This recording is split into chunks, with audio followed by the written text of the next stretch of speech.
کہ محمد الرسول اللہ، فرمایا محمد صلی اللہ تعالی علیہ وسلم اللہ کے رسول ہیں۔ نبی اکرم صلی اللہ تعالی علیہ وسلم کی رسالت، حضور کی نبوت، نبی پاک صلی اللہ تعالی علیہ وسلم کے خاتم النبیین ہونے اور حضور سید عالم علیہ الصلاۃ والسلام کے امام الانبیاء ہونے کی گواہیاں جگہ جگہ اللہ کے قرآن نے بیان فرمائی ہے۔ نبی کریم علیہ السلام اللہ کے سچے رسول ہیں، اس کے دلائل اتنے زیادہ روشن ہیں کہ وہ سورج سے بھی زیادہ روشنی دیتے ہیں، چاند سے بھی زیادہ تابناک ہیں۔ میرے بھائیوں، نبی پاک صلی اللہ تعالی علیہ وسلم کا وجود مسعود، جسم اقدس ایسا خوبصورت تھا، وہ خود اس بات کی دلیل تھا کہ یہ اللہ کے سچے رسول ہیں۔ ہمارے ہاں بہت سارے لوگ ہیں جو اکثر اس بات پر گفتگو کرتے ہیں کہ نبی پاک صلی اللہ تعالی علیہ وسلم کو اور تمام انبیاء کو اللہ تعالیٰ نے بشریت کا کالب عطا کیا، تو بھئی بالکل ٹھیک ہے۔ اعلیٰ حضرت رحمۃ اللہ علیہ نے لکھا ہے، حضور کی بشریت کا انکار کرنا تو کفر ہے۔ نبی پاک علیہ الصلاۃ والسلام بشر ہیں، لیکن جب سے دیکھا ہے لباس بشری میں تمہیں، ہر فرشتے کی یہ خواہش ہے کہ وہ انسان ہو جائے۔ یعنی آپ اس بات پر ذرا غور فرمائیں، اندازہ کریں کہ حضرت انس بن مالک رضی اللہ تعالیٰ عنہ فرماتے، حضور کسی رستے سے گزر جاتے تھے نا، تو جو بعد میں آتا تھا اسے خوشبو اتنی آتی تھی کہ پتہ چل جاتا تھا یہاں سے اللہ کے رسول گزر کے گئے۔ حضور علیہ الصلاۃ والسلام کو جو اللہ تبارک و تعالیٰ نے حسن عطا فرمایا اور جو کمالات عطا کیے، آپ غور فرمائیں گے کہ حضور کے پسینہ مبارک سے خوشبو آیا کرتی۔ اللہ کے رسول ہیں، اس پر اگر آپ دلائل دیکھیں، معجزات دیکھیں، کمالات دیکھیں، فضائل دیکھیں، شمائل دیکھیں، تو انسان دنگ رہ جاتا۔ حضور کے مقدس پسینے سے خوشبو مہکا کرتی اور گلیاں اور بازار اس سے مہک اٹھتے۔ حضرت عتبہ رضی اللہ تعالیٰ عنہ صحابی ہیں، 4 بیویاں تھیں، وہ کہتی ہیں کہ ہم ایک سے ایک بڑھ کے خوشبو استعمال کرتی تھی، لیکن سمجھ نہیں آتی تھی کہ ہمارے شوہر کون سی خوشبو لگاتے۔ ہم باوجود کوشش کے، باوجود ہمت کے اور باوجود تجسس کے وہ خوشبو نہیں پاتی تھی۔ تو ایک دن ہم چاروں نے فیصلہ کیا کہ ان سے پوچھ ہی نہ لیں وہ کون سی خوشبو لگاتے ہیں۔ تو ہم نے پوچھا کہ بتائیے، تو کہنے لگے میں نے تو کبھی لگائی نہیں۔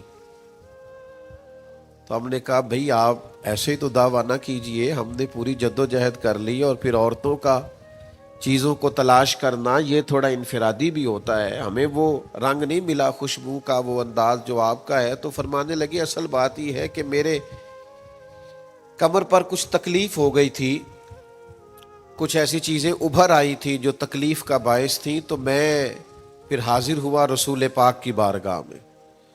تو نبی کریم علیہ السلام نے فرمایا کرتا ہٹائیے گا، تو میں نے کچھ کرتا ہٹایا تو کریم نے دست مبارک پھیرا، بس ظلمت کو ان کے نور نے کافور کر دیا، جس پر پڑی نظر اسے بھی نور کر دیا۔ تو محمد صلی اللہ تعالی علیہ وسلم اللہ کے رسول ہیں، اس پر اتنے دلائل ہیں، یہ اتنا آفتاب سے روشن مسئلہ کہ یعنی آپ شمار کرتے جائیں، آپ گنتے جائیں، آپ سیرت کو پڑھتے جائیں، آپ فضائل کو پڑھتے جائیں، کمالات کو پڑھتے جائیں، تو مرحوم اعظم چشتی کا ایک جملہ اتنا فٹ آتا ہے کہ یہ سارا مضمون اس میں سمٹ جاتا ہے۔ وہ کہتے ہیں تیری حیات پاک کا ہر لمحہ پیغمبر لگے، یعنی لمحہ لمحہ بتاتا ہے کہ آپ اللہ کے سچے رسول ہیں۔ ایک ایک گزرنے والی گھڑی بتاتی ہے کہ آپ اللہ کے سچے رسول ہیں۔ حضور کا مسکرانا بھی بتاتا ہے کہ سچے رسول ہیں۔ نبی پاک علیہ السلام کا دیکھنا بھی بتاتا ہے کہ حضور اللہ کے سچے رسول ہیں۔ حضور تو کسی پر جلال بھی کر دینا تو بھی پتہ چلتا ہے اللہ کے سچے رسول ہیں. یعنی حضور علیہ الصلوۃ والسلام کھانا تناول فرمائیں یا آرام فرمائیں، آپ ذرا یہ انوکھا پن ملاحظہ فرمائیے گا، یہ انداز ذرا دیکھیے گا کہ ایک صحابی نے آ کے عرض کی یا رسول اللہ صلی اللہ تعالی علیہ وسلم میری بیٹی کی شادی ہے تو خوشبو کی بڑی ضرورت ہے، تو مہربانی فرمائیں کرم نوازی کریں. عرب شریف کے اندر خوشبو بڑی مہنگی ہوتی تھی، آج بھی وہاں خوشبو بڑی مہنگی ہے اور خوشبو کا استعمال بھی بہت زیادہ ہے. تو اس صحابی نے آ کے عرض کی یا رسول اللہ صلی اللہ تعالی علیہ وسلم خوشبو مل جائے میری بیٹی کی شادی ہے. تو حضور علیہ السلام نے فرمایا ایک لکڑی لے آؤ اور ایک بوتل ایک شیشی لے آؤ. وہ لے کے آئے تو محبوب نے نا لکڑی کے ساتھ اپنا پسینہ تیری حیات پاک کا ہر لمحہ پیمبر لگے، حضور نے وہ پسینہ مبارک اتار کے اس شیشی میں ڈال دیا، فرمایا جا جا کے استعمال کر، اللہ تبارک و تعالی بہترین خوشبو عطا کرے گا. حضور علیہ الصلوۃ والسلام کا سارا وجود نور. یعنی ہمارے ہاں کسی آدمی کے منہ سے تھوک نکلے یا لعاب نکلے تو لوگ اس سے گھن محسوس کرتے ہیں، جگہ جگہ لکھا ہوتا ہے تھوکنا منع ہے، لیکن نبی کریم اگر لعاب دہن لگا دینا مولا علی کی آنکھوں پر تو شیر خدا فرماتے ہیں مجھے پہلے سے بھی زیادہ بہترین نظر آنا شروع ہو جاتا ہے.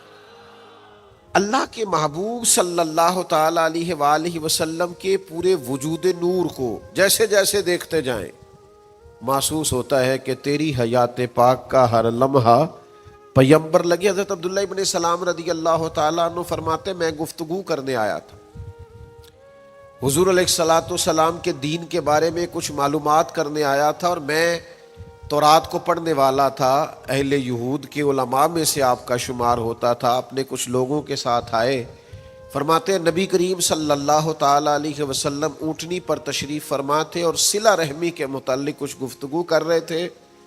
میں نے حضور کی گفتگو سنی. محبوب کا لباس مبارک مہنگا نہیں ہوتا تھا پر نہایت ہی اجلا ہوتا تھا، نہایت سادہ ہوتا تھا، نہایت باکمال ہوتا تھا. فرماتے میں نے اونٹ پر بیٹھے ہوئے محبوب کے لباس کا، بات کرنے کا، نفاست کا، ہاتھ اٹھانے کا وہ انداز دیکھا، اور جھکی جھکی نظریں اور معصوم لہجہ اور گفتگو میں سلاست اور روانی اور ٹھہرے ٹھہرے جملے اور لفظوں کا وہ ایک خوبصورت ریدھم. فرماتے ہیں وہ سارے انداز میں نے دیکھے تو میں جو بات کرنے آیا تھا مجھے بھول ہی گئی. لباں تے موہراں لگیاں، بولن دی جاچ ہی بھول گئی، ایتھے زباناں تائیں کھولن دی جاچ بھول گئی. فرماتے میں کوئی بات ہی نہ کر سکا. جیسے ہی محبوب کے قریب گیا میں نے فوراً عرض کیا مجھے کلمہ پڑھا دے، میں مسلمان ہونا چاہتا ہوں. یہ آج جو لوگوں کی طبیعتیں الجھ سی گئی ہیں نا، آج یہ جو بے شمار باتیں، بے شمار گفتگو، سوشل میڈیا کا بے دریغ اور بے ہنگم استعمال اور ذہن کو ہر وقت تھکائے رکھنا اور طبیعت کو ہر وقت اوور تھنکنگ کرتے کرتے اپنے آپ کو پریشان کر دینا، یہ جو ساری بے چینی ہے، یہ جو سارا اضطراب ہے، یہ جو ساری ہماری طبیعتیں الجھ سی گئی ہیں. ہر آدمی کو دوسرا دشمن نظر آتا ہے اور ہر ایک کو دوسرا اپنا مخالف دکھائی دیتا ہے، اور معاشرے کے اندر بسنے والا ہر آدمی لالچی دکھائی دیتا ہے. محسوس ہوتا ہے سارے شہرت کے لیے لگے ہوئے ہیں، سارے اقتدار کی جنگ لڑ رہے ہیں. یہ جو ہماری ساری بدگمانیاں ہیں اس کی بنیادی وجہ یہ ہے کہ ہم ادھر ادھر تو کھول کے دیکھتے ہیں، اپنے محبوب کی بارگاہ کی طرف نہیں دیکھتے. ہم جب حضور علیہ السلام کی پرکیف شخصیت کو دیکھیں گے، فضائل دیکھیں گے، کمالات دیکھیں گے، معجزات دیکھیں گے، نعت پاک کی طرف توجہ کریں گے، اخلاق عالیہ کو دیکھیں گے، حسن کردار کو دیکھیں گے. دنیا میں وہ لوگ بڑے عظیم ہوتے ہیں جو نبی پاک علیہ الصلوۃ والسلام کی محبت میں پوری طرح محو ہو جاتے ہیں. آپ یقین کریں جو دروازہ رسول تک پہنچ جاتے ہیں ان کا سفر ہی ختم ہو جاتا ہے. جو حضور کی بارگاہ تک پہنچ جاتے ہیں ان کے ذہن کی مشقت پھر ختم ہو جاتی. انہیں منزل نصیب ہو جاتی.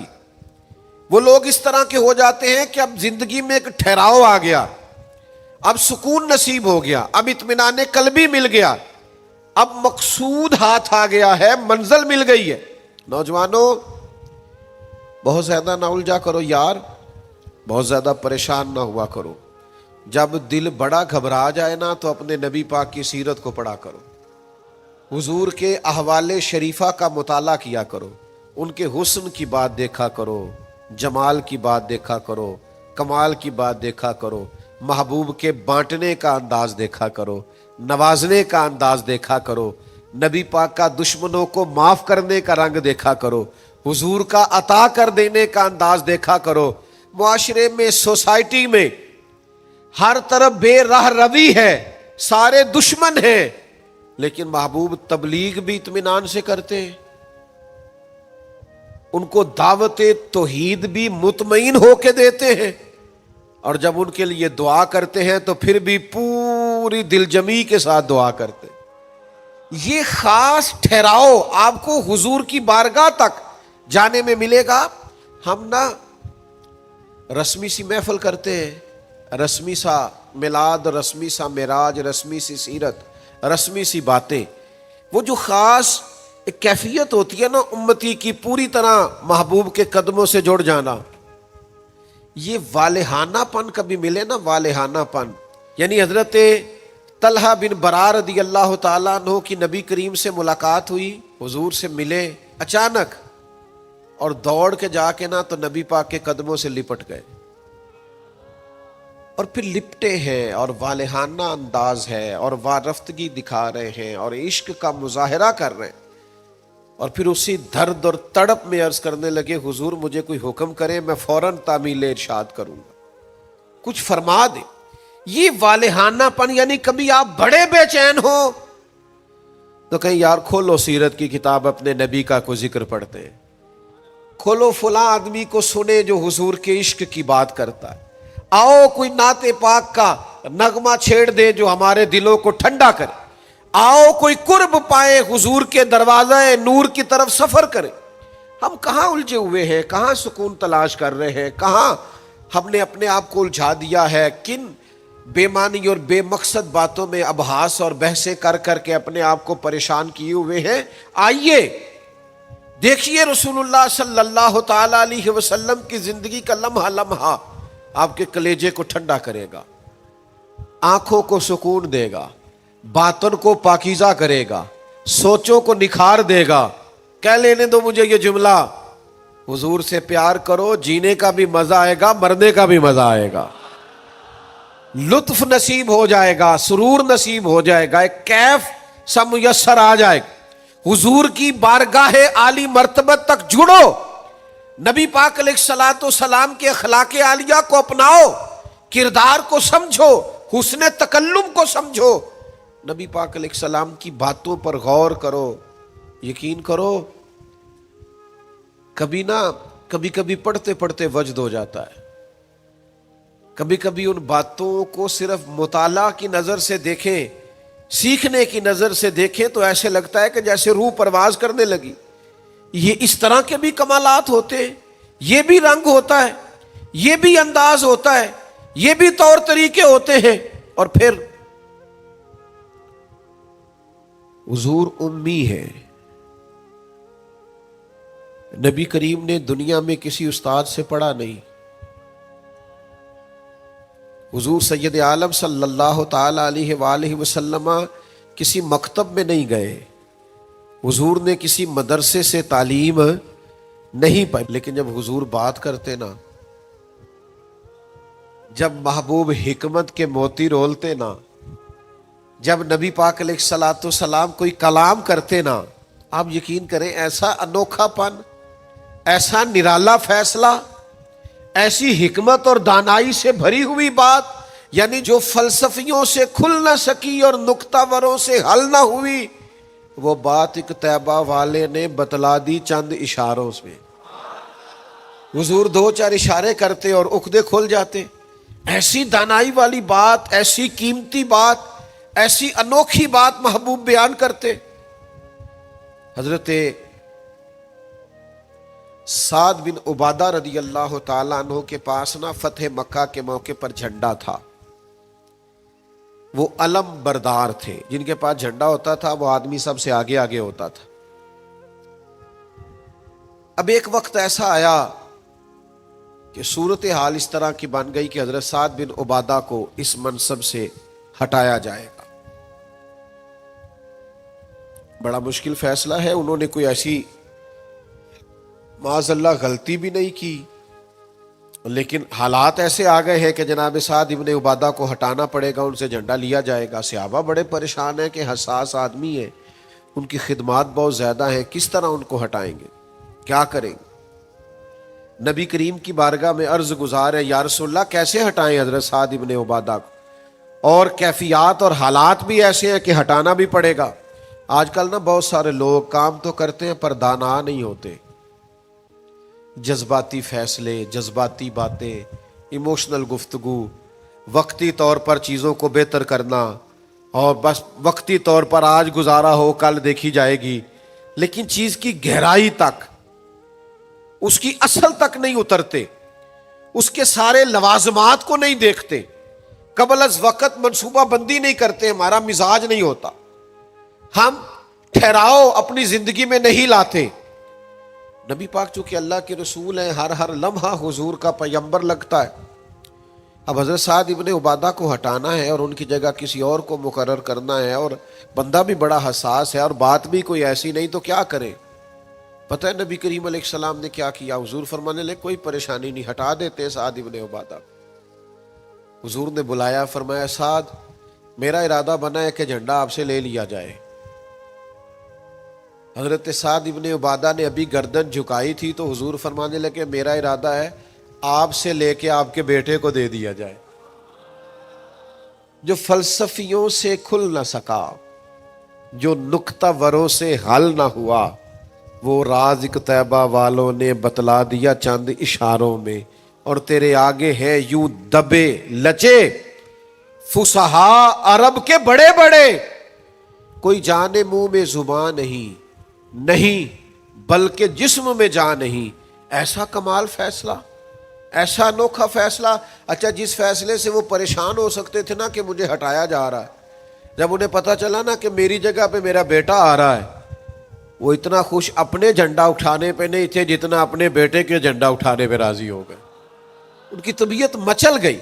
نبی پاک صلی اللہ تعالی علیہ وسلم کے پیغمبر ہونے پر، نبی ہونے، ایسے دلائل، ایسے کم، آپ جس زاویے سے دیکھیں ششدر رہ جائیں گے، حیران رہ جائیں گے، پیار ہو جائے گا. کچھ ایسے مصنفین بھی گزرے ہیں معاذ اللہ ثم معاذ اللہ، جو مسلمان نہیں تھے، غیر تھے، کلمہ نہیں پڑھتے تھے. معاذ اللہ استغفر اللہ، نقل کفر نہ باشد، تنقید کی اینک لگا کے انہوں نے حضور کی سیرت کو پڑھا، لیکن اس نظر سے پڑھا پھر بھی مدینے والے کے غلام ہو گئے. یہ کہنے پر مجبور ہو گئے کہ نہ بھائی ایسا کوئی محبوب کہیں ہوگا نہ کہیں ہے، بیٹھا ہے چٹائی پہ مگر عرش نشیں ہے. نبی پاک علیہ السلام. پھر ایک اور بات، حضور امی ہے لیکن ایسی کمال بات کرتے، ایسا انفرادی فیصلہ کرتے کہ دنیا حیران رہ جاتی. پھر جو عظمت کردار ہے نا، بلندی کردار، مجھ سے ناراض نہ ہوئیے گا، بہت سارے لوگ ہیں جو باتیں بڑی زبردست کرتے ہیں، گفتگو میں کوئی ان سے جیت نہیں سکتا. ان کا لب و لہجہ ایسا ہوتا ہے کہ شاید کسی بڑے سے بڑے عالم فاضل کو بھی بولنے نہ دے، لیکن عمل کی باری آتی ہے تو کمزور ہوتے ہیں. باتیں بیسیوں آتی ہیں، درجنوں آتی ہیں. نماز کا ٹائم ہوتا ہے تو بہانے بازی کرتے ہیں، وہ میرے کپڑے نہیں ٹھیک، بس دعا کریں انشاءاللہ شروع کر دوں گا، کہانیاں سناتے ہیں. کیوں اتنے بھولے بنتے ہیں؟ ہمیں سمجھ آتی ہے کہ آپ گفتار کے غازی ہیں، آپ باتوں میں صرف ساری چیزیں سیدھی رکھتے ہیں، آپ اس جگہ پہنچ ہی نہیں پا رہے. عمل، کردار، یہ بھی ایک مبلغ ہوتا ہے. آپ کا کردار بھی تبلیغ کرتا ہے، آپ کا لب و لہجہ بھی. حضرت امام جعفر صادق رضی اللہ تعالیٰ عنہ سے ایک شخص نے کہا تھا میں دین کی تبلیغ کرنا چاہتا ہوں، مجھے بتایا کیا کروں؟ تو امام جعفر صادق رضی اللہ تعالیٰ عنہ فرمانے لگے دین کی تبلیغ کرنی ہے تو بڑا آسان نسخہ ہے، دین پہ عمل کرنا شروع کر دے، تبلیغ ہونی شروع ہو جائے گی۔ لیکن ہم نا عمل کی دنیا میں بڑے کمزور ہوتے ہیں، قربان جائیں۔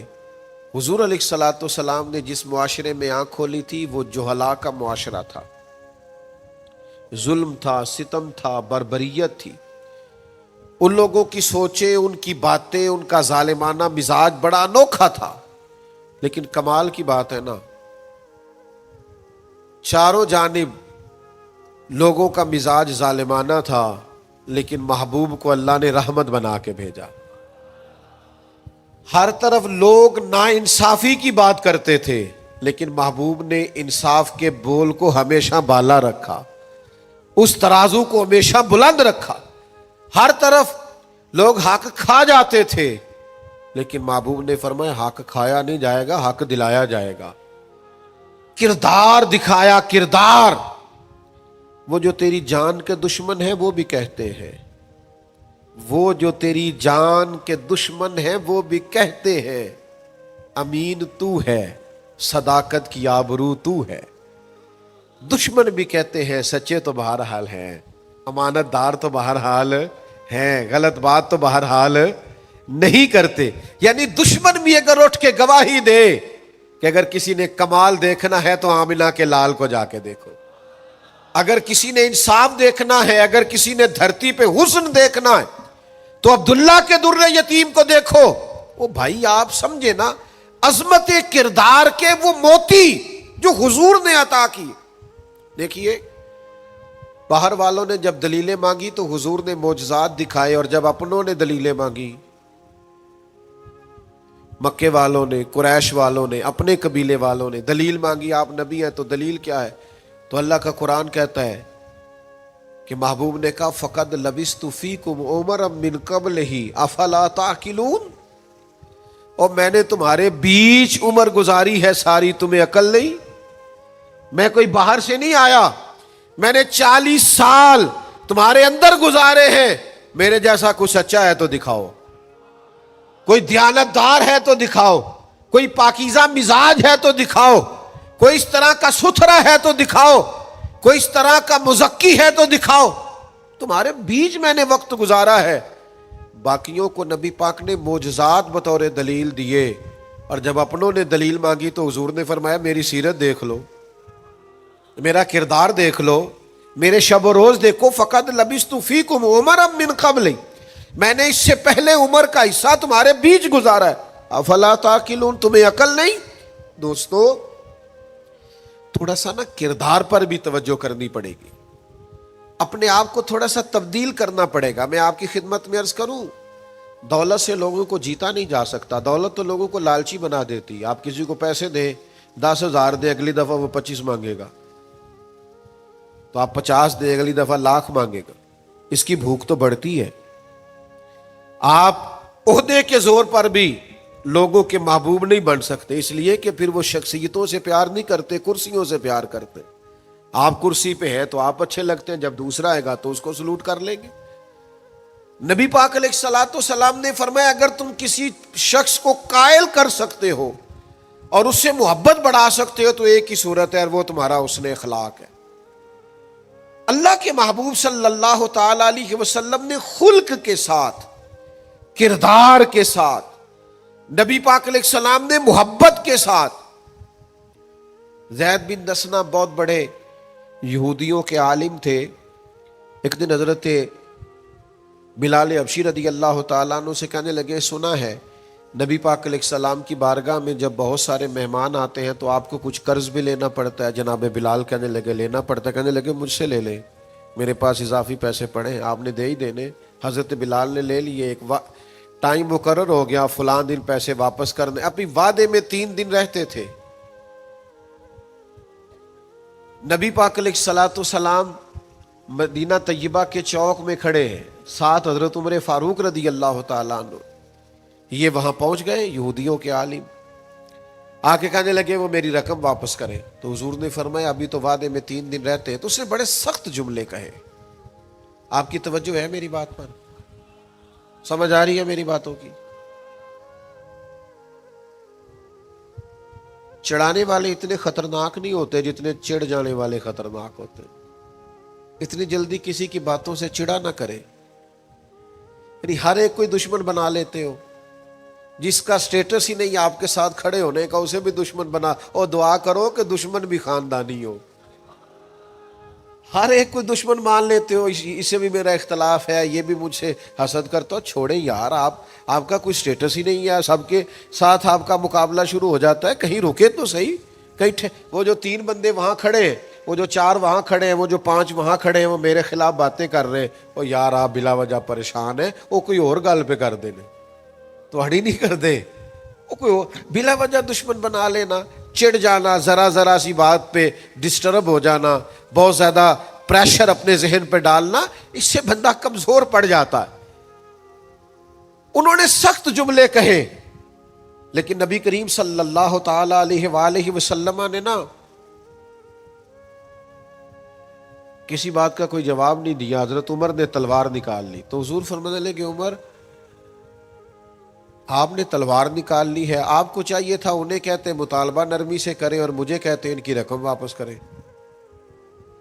فرمایا چھوڑو، یہ جو وقار ہوتا ہے نا، یہ آدمی کے قد کاٹ کا پتہ دیتا ہے. یہ جو حوصلہ ہوتا ہے یہ اس کی تعلیم کا، اس کی تربیت کا، اس کے علم کا، اس کے بڑے ہونے کی خبر دیتا ہے.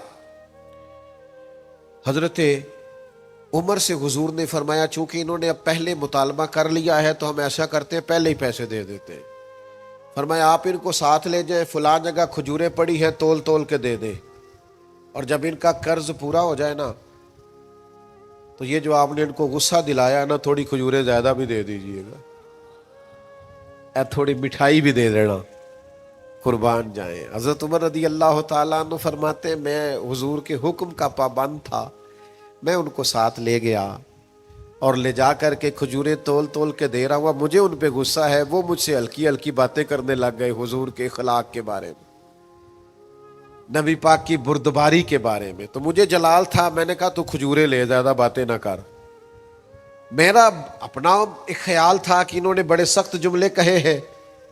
تو فرماتے انہوں نے میرا ہاتھ تھاما اور کہنے لگے عمر یار میرے اوپر جلدی نہ کر، میرے درد کو سمجھ، میں تورات کا عالم ہوں، میں نے اللہ کے آخری نبی کی جتنی نشانیاں تورات میں پڑھی ہیں ساری مدینے والے محبوب میں پائی جاتی ہیں.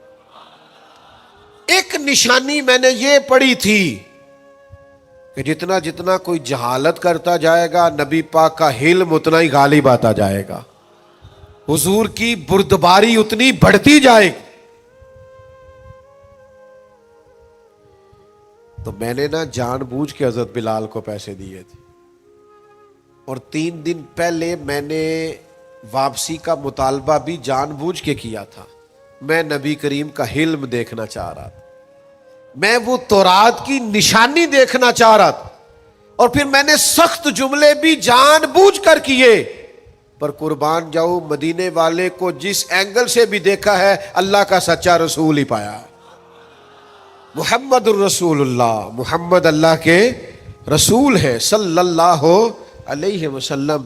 اب وہ کہنے لگے جناب عمر سے مجھے لے جائے نا، میں نے حضور کا کلمہ پڑھنا ہے، مجھے لے جائے بارگاہ تک، میں نے نبی پاک علیہ السلام کی غلامی کا پٹا گلے میں ڈالنا ہے. تو میرے بھائیوں نبی پاک علیہ السلام کی بارگاہ تک رسائی پائیے، حضور کی عالی مرتبت بارگاہ کی طرف اپنے آپ کو لے کر کے جائیے.